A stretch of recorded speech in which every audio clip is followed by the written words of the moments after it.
do nosso Deus. Opa! Agora é assim? Salmo 8:9. Vai comigo no verso de número 19. Salmo 89, verso de número 19.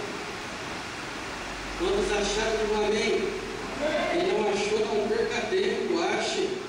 Louvado seja o nome do Senhor. A maioria é amém? Então tá bom. Salmo 8:9, verso de 19, lá na parte B, diz assim o texto: a um herói concedi o poder de socorrer, do meio do povo exaltei um escolhido. Eu quero enfatizar aqui essa última parte: do meio do povo exaltei um escolhido. Amém? Coloca a sua Bíblia na cadeira, dá a mão por mão que está do seu lado. Vamos orar só mais um pouquinho. Amém? Senhor Deus amado, Pai querido e santo, nesta noite, Senhor Pai querido, nós colocamos, Senhor, as nossas vidas diante da Tua presença, Pai. Olha, Senhor, eu quero glorificar e exaltar o Teu nome, Pai querido. Meu Deus, eu não sou nada diante da Tua presença, mas nessa noite eu me apresento como vaso. E eu venho te pedir, Senhor, a revelação desta palavra nesta noite, Pai querido. Olha, Senhor, abre as portas do Teu palácio nessa noite, Pai querido. Meu Deus, o Senhor já abençoa a terra nessa noite com essa chuva. Venha abençoar o Teu povo agora com a Tua presença nesta noite, Pai amado. Meu Deus, eu te peço agora, começa, Senhor Pai querido, a trabalhar sobre cada vida, meu Deus. Aonde houver, Senhor, um coração aberto, aonde houver uma boca aberta, ansiando pela Tua presença, começa a derramar agora, Senhor. Meu Deus, começa, Senhor, a renovar a Tua igreja nessa noite, Pai querido. Meu Deus, eu quero repreender toda a incredulidade nessa noite. Eu quero repreender toda a força de Satanás nessa noite, Pai querido. Em nome do Senhor Jesus Cristo, agora eu ordeno que toda casta de demônio, que toda força de Satanás agora começa a cair por terra agora, Senhor. Meu Deus, Pai querido, Deus santo de maravilha. Meu Deus, aleluia, esse congresso diz explosão profética. Então eu tomo meu lugar de profeta nessa noite, meu Deus, eu começo a profetizar agora, Senhor. Aonde houver o mal vai caindo por terra. Aonde houver uma terra seca, meu Deus, começa a molhar agora. Aonde houver um coração abatido, meu Deus, começa, Senhor Pai querido, a trabalhar, a curar nessa noite. Meu Deus, em nome de Jesus Cristo, Senhor, eu te peço, vai trabalhando, vai operando sobre a Tua igreja nessa noite, Pai, para a honra e para a glória do Teu nome, Senhor, em nome do Senhor Jesus. Amém? Pode se assentar exaltando o Senhor com palmas. Queridos, nessa noite, o Senhor colocou no meu coração uma palavra, e essa palavra ela vem falando do chamado de Deus na minha vida e na sua vida. Aí o ministério vem fazendo aí aniversário, né? E eu tenho certeza de uma coisa: se cada um não tiver a convicção da sua chamada, se cada um não tiver a convicção e a certeza daquilo que Deus te chamou para fazer, daquilo que Deus colocou na sua vida, para que Deus realize sobre si, se você não tiver convicção disso, você não suporta, porque os tempos são ruins, os tempos são de adversidade. O tempo que nós estamos vivendo agora, nós estamos na última hora da igreja na face da terra. A Bíblia revelou ali pela palavra, e está acontecendo nessa noite, está acontecendo nesse ano, está acontecendo sobre a face da terra. A criação, ela tem gemido com dores de parto. Aquele que é chamado, aquele que é escolhido de Deus, ele está passando num funil, como já foi citado aqui nessa noite. E para falar um pouquinho disso nessa noite, eu separei algumas coisas que um escolhido, que um chamado de Deus é necessário que ele venha fazer, para que a vida dele, para que o chamado dele se realize na presença do Pai. E eu achei ali um texto bastante interessante, ali no livro do profeta Ezequiel, no capítulo 2, no verso de número 1, aleluia, onde o Senhor fala ali com Ezequiel, aleluia, ele fala assim: filho do homem, põe-te em pé. Nessa noite Deus quer te convidar a se colocar de pé, meu querido. Nessa noite Deus quer convidar você a ficar de pé na presença dele. Aleluia, se você for analisar o texto aqui, aleluia, aqui do livro de Ezequiel, você vai analisar que o profeta ele é chamado a ficar de pé, depois ele é chamado a ficar de pé novamente. Acontece duas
porque ele estava cabisbaixo, ele estava caído. Ele pensava: como eu, sendo filho de sacerdote, nós temos, aleluia, a maior e melhor raça que existe na face da terra, como que nós podemos chegar num momento desse, aprisionado dentro de um povo pagão, aprisionado numa cidade que não conhece o nosso Deus? Para começo de conversa, eles estavam muito distante do templo, muito distante do lugar da sua maior honra, do povo de Israel, que era o templo ali onde era adorado o nome do Senhor. Eles estavam longe daquilo. Nessa noite, querido, você pode estar longe dos seus propósitos, você pode estar longe dos teus sonhos, você pode estar longe daquilo que o teu coração tem almejado, você pode estar longe de tudo aquilo que você tem colocado na presença do Pai. Mas uma coisa eu quero te dizer nessa noite: não é possível que um lavado, que um remido no sangue do Cordeiro esteja longe de Deus, não. É por isso que hoje ele vem para você aí, ó, você abatido, cabisbaixo, olhando para esse rio aí, querido, e ele vem e fala para você: põe de pé. É necessário que a tua alma se coloque de pé nessa noite. É necessário que você se reconheça como profeta chamado de Deus. O texto base aqui, olha, do meio do povo, é do meio da multidão que Deus faz me escolhido, é do meio da multidão que Deus exalta alguém para que ele use, para que ele faça milagres e maravilhas. Mas é necessário que você se coloque de pé. É preciso que a sua alma esteja em pé na presença do Senhor. Olha para a cara do seu irmão. Vê se ele está com cara de quem está de pé. Se ele tiver com cara daqueles cachorro quente que não tem maionese, ketchup, goiabada, não tem isso, não tem aquilo, olha, coisa mais sem graça. Olha para a cara dele. Vê se ele está com aquela cara de Coca-Cola sem gás. Isso é cara de quem está de pé? Isso é cara de quem está de pé? Dá uma olhadinha para ele. Vê se ele está de pé nessa noite. Só quem está de pé agora. Só quem está de pé exalta. Só quem está de pé glorifica. Sabe por quê? Ele sabe que ele está preso na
ainda. Vê se ele está com cara de quem está prostrado ainda.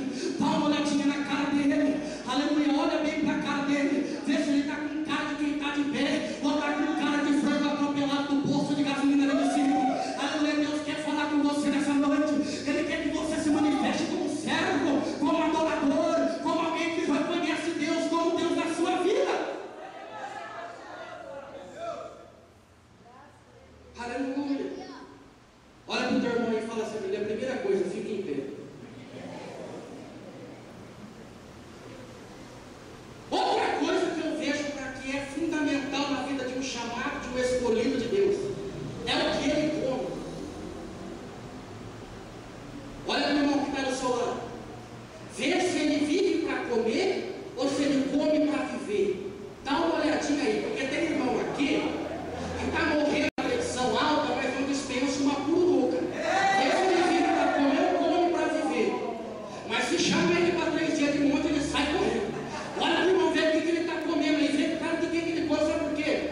Porque o indivíduo, você reconhece ele, você sabe o que ele está comendo, é pela cara dele. Você olha o chassi do cidadão, você vê. Se ele for magrinho, você vê que ele só come tomate, folha, alface. Se for muito gordo, você sabe que ele não rejeita uma dobradinha, uma buchada de bode. Você vê na cara do cidadão que um bolo de chocolate para ele é fichinha, está na cara dele. Olha para o irmão que está do teu lado, vê, olha, você vai saber o que ele come. Você vai saber o que ele come. É necessário que aquele que é chamado, que é escolhido, ele tem que comer, ele tem que se alimentar, é necessário. Eu acho uma indicação bastante interessante no primeiro livro de Reis, no capítulo 19, versos 7 e 8, diz assim: voltou a segunda vez o anjo e disse: come e bebe, porque longa é a caminhada.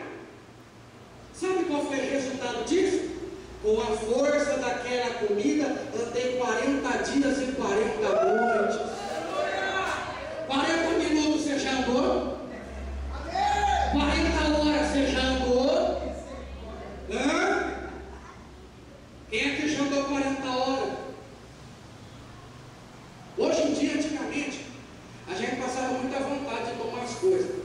Refrigerante, coca, esse tipo de coisa não existia. No meu tempo era muito famoso aquele mancha-pulmão. Quem lembra? Aquele suquinho, assim. Isso, glória, né? Eu lembro, então, uma benção. A gente passava muita vontade de refrigerante, Coca-Cola, que não tinha. Então, sabe o que acontecia? Quando apareceu um cruzeiro que dava para tomar uma Coca-Cola, amigo do céu, eu andava onde tivesse que andar. Eu ia nos quintos dos infernos, se fosse possível, para buscar aquela Coca-Cola, porque eu queria, eu tinha sede, eu tinha vontade. É necessário que a igreja tenha sede, tenha vontade de se alimentar. Sabe por quê? Porque saco vazio não para em pé, saco cheio toda. Sabe o que é isso? É necessário que você fique de pé, é necessário que você se alimente na presença do Senhor.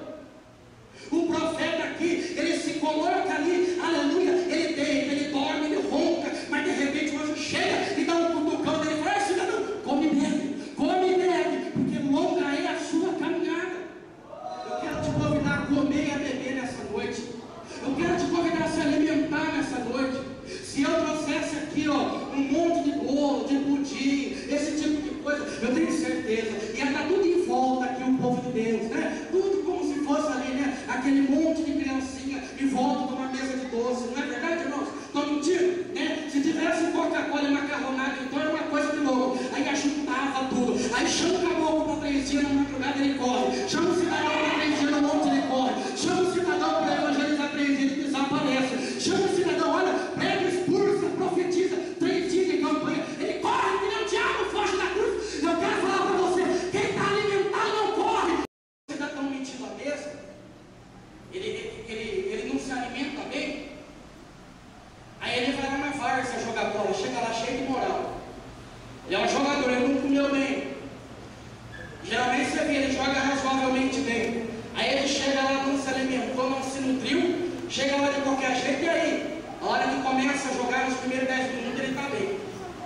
Tá, chuta, faz um passo aqui, um passo ali, mais ou menos colabora para um gol. Fazer gol nem se fala. Chega lá, ele leva a Bíblia debaixo das canetas, por cima, por baixo, pela esquerda, pela direita, isso se não cair, ali ó, desmaiado, aniquilado ali no campo de futebol, não se alimentou e foi querer entrar no jogo. Correram de uma mulher ruim que deu demônio. Quem quer ser profeta aqui? Diminuiu as pessoas, acabaram-se os estágios, acabaram-se os profetas. Está pensando o que, irmão? Está achando que é doce? Rapadura é doce, mas não é mole não, querido. Se alimenta aí, porque senão você não aguenta. Você não suporta a pegada. Sabe por quê? Porque a Rita está estralando o corpo de quem é profeta aí. Quem é profeta, sabe o que está acontecendo? Está ficando 3 meses sem receber pagamento e vai ter que profetizar que vai acontecer. E é capaz de ele profetizar e acontecer na vida de todo mundo. E ele continua na prova. Mas se ele é profeta, ele abre a porta e acontece na vida dos outros. Ele pode ficar na prova. A boca vai chegar na tua casa, ela vai. Porque ele é profeta. Quem se alimenta não se acovarda. Quem come e bebe não fica caído, parado, prostrado, aí na cadeira, questionando Deus. Você olha para a cara de gente, de crente nos dias de hoje, é um monte de ponto de interrogação. Ele já não tem convicção nenhuma, mas certeza nenhuma de nada. E aí, como é que fica? Se alimenta. Se alimenta. Meu Deus, domínio do povo. Você está esperando que alguém que fica aqui em cima é que vai fazer as grandes coisas? Você está equivocado. Do meio do povo vai sair alguém que vai fazer sinais e maravilhas. É do meio do povo que Deus escolheu. Como é que vai a sua chamada? Você está se alimentando para cumprir a sua chamada? A glória de Deus não podia parar, o trabalhar de Deus não podia parar. Você imagina se Elias tivesse parado nessa situação? Como é que ia ficar Eliseu lá esperando a bênção dele? Como é que ia ficar a situação do outro que estava sendo preparado por Deus ali para assumir ele? Porque o que estava lá atrás se acovardou, parou, depois dormiu. O que vai ser de quem está lá fora, de quem está lá na sua casa, ou em outro qualquer lugar, a qual Deus está preparando você para fazer grandes coisas? O que vai ser dessa gente? O que vai ser desse povo? O que vai ser dessa nação? O que vai ser dessa cidade? Porque você se acovardou, você se prostrou e se ajoelhou, e não se alimenta, não come, não bebe.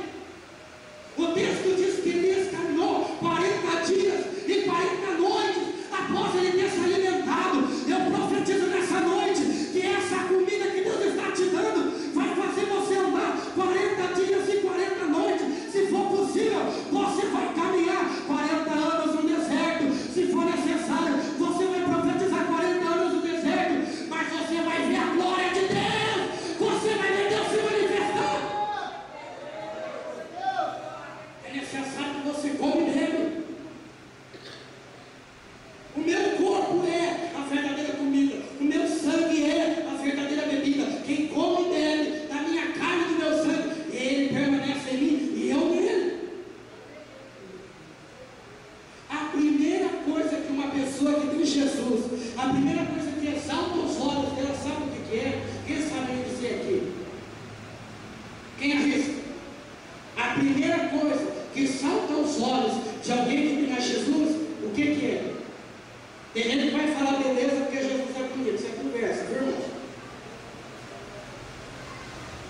A principal coisa que manifesta na vida daquele que está na presença de Deus, que está alimentado, é vida. Vida. Vida. Olha para o irmãozinho que está no céu, vê se está com cara de vida.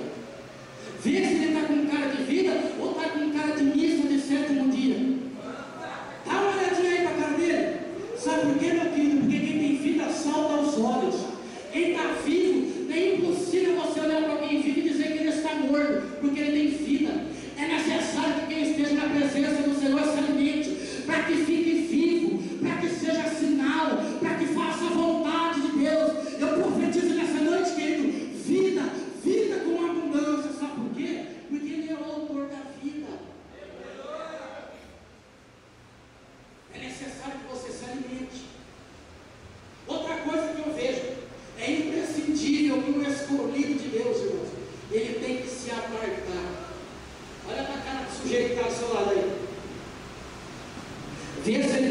apartado. Vê se ele tem se apartado, ou se qualquer mesinha aqui do dedo é a cara dele. Ou se qualquer gandaia, qualquer algazarra é a cara dele. Vê se ele tem se apartado. Vê se ele tem se apartado. Porque está na cara dele, querido. Está na carinha dele, você vê de longe. Porque se você come porcaria, vai ser escrito na sua cara que você come isso. Se você come coisas boas, vai estar escrito na sua cara que você come coisas boas. Se falar de alimento, eu só como porcaria, porque infelizmente isso é gostoso que não presta, né? Infelizmente gostoso é o que, irmãos? Costelinha de porco é muito bom, né? Batata frita, fraldinha é muito bom, né? Esse é muito gostoso. Se a gente fosse analisar, a gente só come porcaria. Então você vê que nem um cidadão do dia que nem eu estava subindo 2 lances de escada, cheguei lá, parecia bem infartado. Sabe, eu estava quase impossível. O cidadão que ele se alimenta, ele anda, ele caminha, ele não sente dor.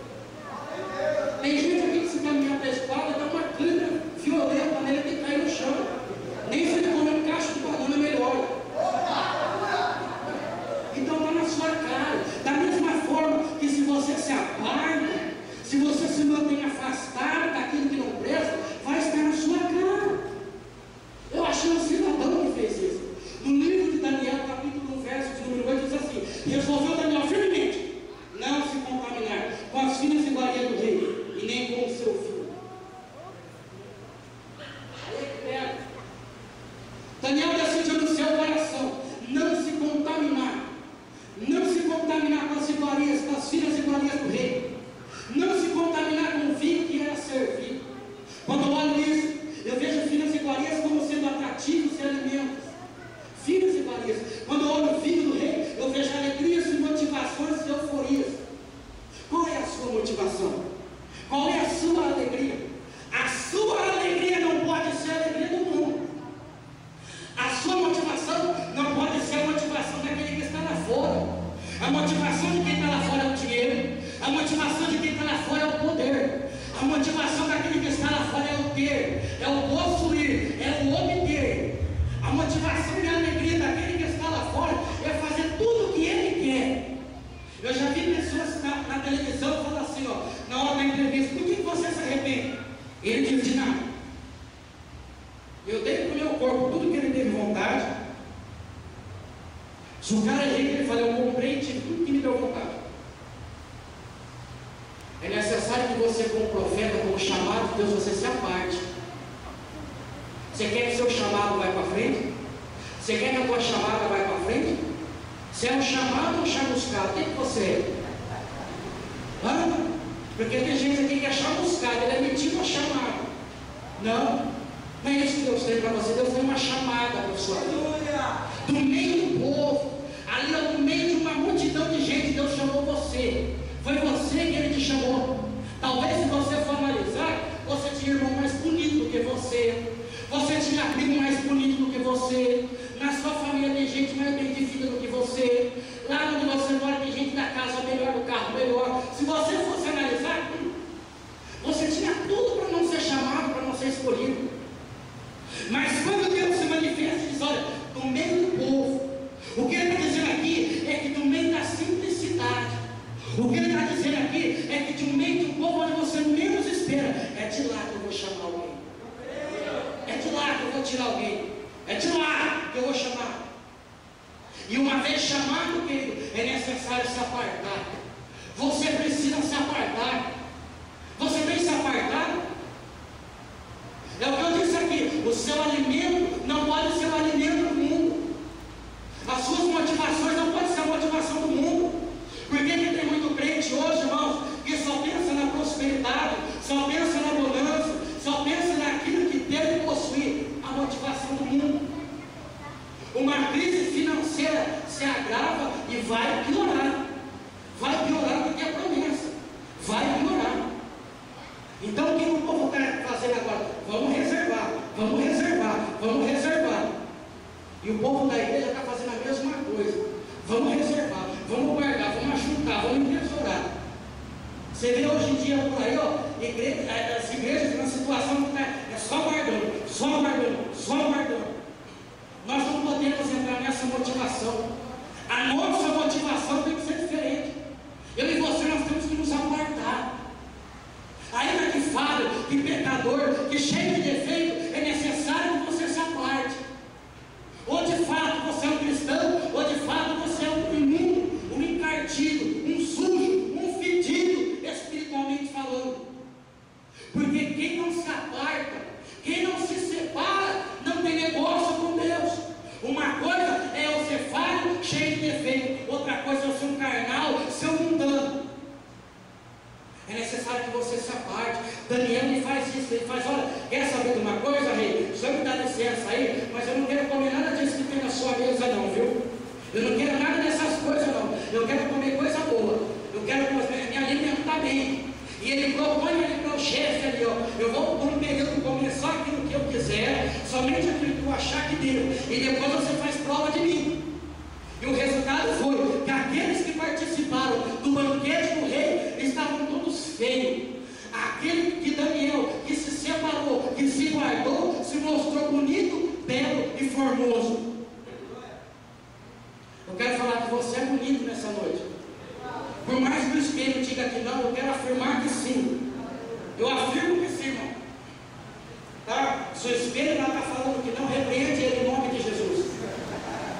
Eu tenho um espelho na minha casa, lá de vez em quando ele me afronta. Qualquer dia desse eu dou-lhe uma vassourada. Então você está bonito porque você se aparta. Aquele que se aparta, que se alimenta, ele está bonito. Você olha para a cara do crente que se alimenta, que se aparta, você vê, está no semblante dele. Gente, o que eu estou dizendo aqui é espiritual. Irmãos, o que eu estou dizendo aqui é muito grave. Quando você olha aí, ó, muitas das vezes na igreja aí, ó, parece caído, parece que não conhece Deus, parece que não tem nada dentro de si, não se acrescentou nada. Sabe como você reconhece um crente assim, um crente que está na presença do Senhor?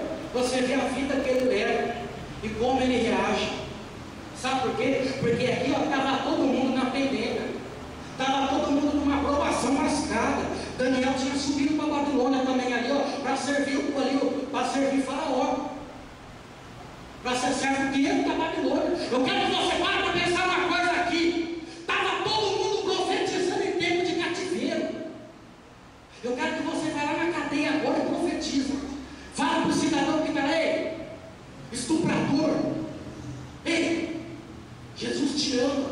Eu profetizo que você vai sair daqui. Era mais ou menos isso. Chega lá o traficante lá dentro da P1 agora e fala assim para ele, ó, aquele que foi pego com cocaína, com heroína, com arma, aquele que foi pego com droga, aquele que foi pego com dinheiro, fala para ele lá, Jesus te ama. Aceita ele hoje como suficiente salvador da sua vida, ele vai te arrancar desse lugar. Entendeu a gravidade da coisa? O cidadão vai olhar para você e vai falar assim, você está ficando louco, cara. Aí ele vai citar para você todos os artigos que ele foi preso: 711, 367, 463, 572, 321, 415. Ele matou, roubou, estuprou, esquartejou, fritou com cebola e deu para o gato comer. Ele fez a maior miséria. Mas você tem que chegar lá e profetizar, ó, aceita o meu Deus, que ele vai te arrancar daqui. Essa é a situação. Todo mundo profetizando com cativeiro, todo mundo profetizando com chicote arrebentando o lombo. Então se separa, querido, porque senão você não aguenta. Se separa, porque senão você não vai suportar. E outra coisa que eu vejo é a obediência. Eu acho um exemplo interessante ali no livro de Ezequiel, no capítulo 3, verso 14, diz assim: então me levou o Espírito, e eu fui na amargura e na excitação do meu espírito, mas a mão de Deus se fez forte sobre mim. Isso é muito grave. É necessário que você obedeça a Deus. Mas se você analisar aqui, o profeta ele diz que ele obedeceu a Deus com amargura e com excitação do seu coração. Mas a mão de Deus se fez forte sobre ele. A mão de Deus se fez poderosa sobre ele. É necessário que você obedeça a Deus, querido. E ainda que o seu coração esteja constrangido, ainda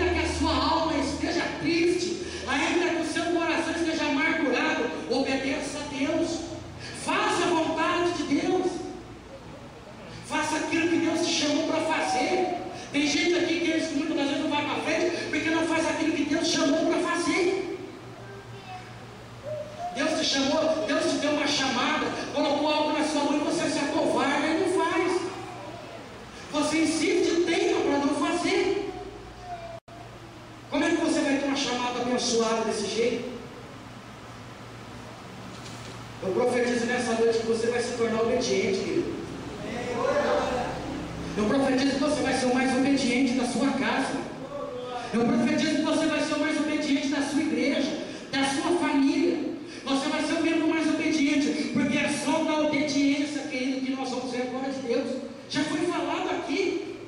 Não adianta maquiar e mudar a palavra de Deus. Não adianta vir enfeitar, colocar bolinha, colocar lacinho, colocar fitinha para você achar bonito. Não. O evangelho é simples. É creia, viva e obedeça e seja salvo. Deus quer chamar. Deus quer que você nessa noite se coloque de pé e que a sua chamada seja uma bênção na presença do Pai. E para encerrar, outra coisa, é necessário descer ao vale. Capítulo 3, verso 22. A mão do Senhor veio sobre mim e disse: sai do vale. É aqui que eu queria chegar. Olha para o irmão que está do seu lado aí. Pergunta para ele: tu é profeta? Deus te deu uma chamada? Deus tem propósito de negócio com a sua vida? Dá um grito na orelha dele: sai do vale! Sai do vale! Manda ele do vale, querido. Sabe por quê? Porque o crente verdadeiro, ele tem dois amigos. O primeiro, Deus. O segundo, vale. É necessário que nós caminhamos no vale. Tem profeta aqui que não quer ir no vale, não quer descer no vale, não quer ter experiência no vale, não quer conversar com Deus no vale. Quem ficou tomando cafezinho, chá com bolacha na viração do dia, lá no jardim do Éden, pecou e desgraçou a vida de uma humanidade inteira. Vai conversar com Deus no vale, vai conversar com Deus lá no vale, querido. Todo profeta visita vale. É impossível alguém ter uma chamada e não descer no vale. Quem gosta de vale? Eu gosto. O suco Del Vale é uma delícia. De abacaxi e de morango, é o melhor que tem. Eu acho interessante que todo profeta visita o vale. Não existe chamado. Deus quer te dar uma chamada aqui, ó, mas é necessário que você entenda: vai ter vale. Você vai ter que descer no vale. Tem gente aqui que não quer o vale, não quer descer lá no vale, não quer ter experiência com Deus lá. Está fugindo, está se acovardando, está fugindo da tua chamada, porque sabe que ela é penosa, que ela é doída, que ela é cheia de espinho e que ela é coroada de vale.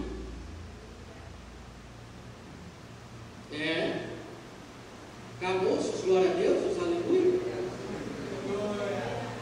Só para não ficar chateado, dá um aleluia. Aplauda o Senhor, aplauda o Senhor. Deus quer te levar no vale para te mostrar a face dele. Ela não vale, querido. Olha para o irmão que está do seu lado e fala assim para ele: sem agredir o seu irmão, porque ele está chateado. Ele está chateado porque ele sabe que talvez a hora que ele sair daqui, a primeira coisa que ele vai encontrar é um vale para provar ele. A primeira coisa que ele vai encontrar é uma dificuldade para provar ele. Só para ver se a hora que ele entrou aqui, ele comeu ou não comeu essa palavra. Se ele ficou murmurando, reclamando, Deus vai te provar nessa noite. Aleluia. A palavra foi falada aqui que Deus nos prova, Ele prova, mas quando Deus prova, o seu escolhido, o seu eleito, Ele aprova e dá a vitória. Ele entrega na sua mão nessa noite, querido. Eu profetizo em nome de Jesus que Deus está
dizendo que quando Ezequiel chega no vale, quando ele chega lá no vale para fazer a vontade de Deus, a Shekinah de Deus está lá, a glória de Deus está sobre aquele lugar.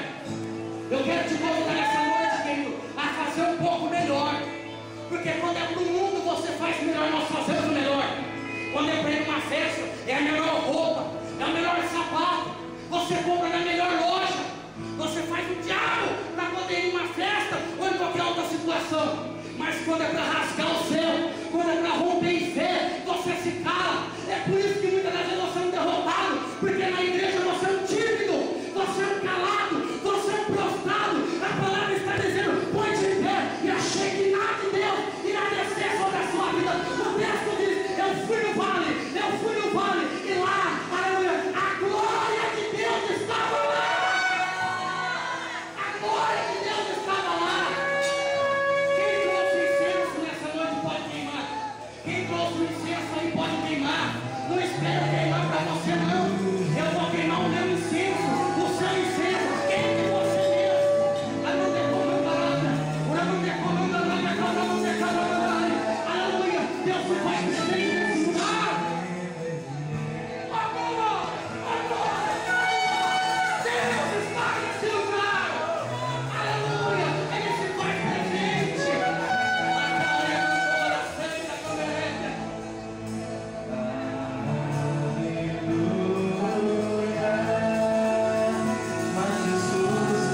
Eu quero que você vá embora aqui nessa noite abençoado.